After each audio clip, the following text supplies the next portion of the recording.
As a kid, I couldn't stand reading.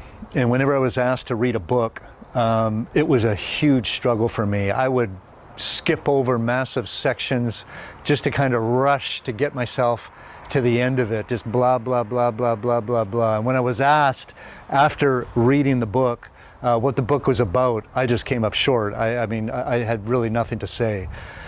Total failure. Today's day 4. And I hope that you can see the value of why this is something that we cannot rush when we're talking about matters of the heart. They are just too important to kind of move through quickly.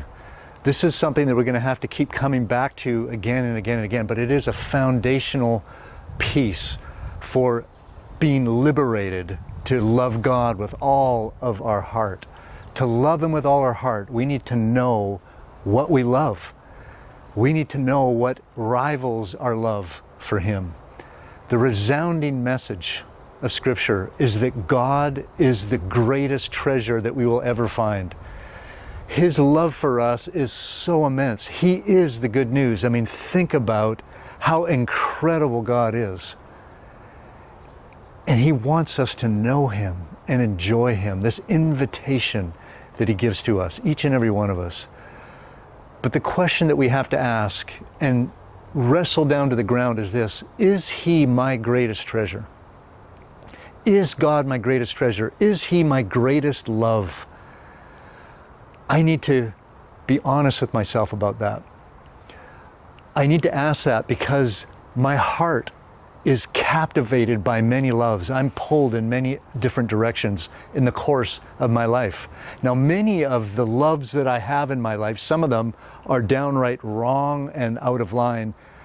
Others can be good things. I mean, think about family, grandchildren, work, golf, all manner of things, which are good things, beautiful things.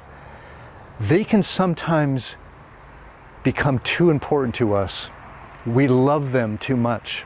So much that they rival our commitment and our love to God. And when those things clash, that's when we need to be very much aware, acknowledge those things and turn from them so that God will remain the treasure of our heart. When He is our treasure, that's when life becomes the most enjoyable, because we're taking part in the thing that we were created to enjoy.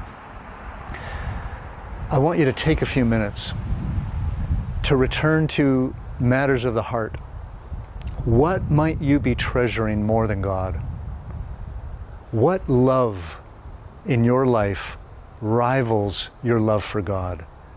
Write down what comes to your mind, because that very thing is actually sucking life out of your life. It's sucking the enjoyment that you would have. It is depleting everything that is enjoyable in that relationship to God. And so think about that. Write down what comes to your mind. And as you're writing, turn that into a prayer.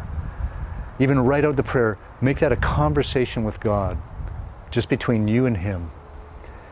Next session, we're going to begin to apply this. So let's get ready.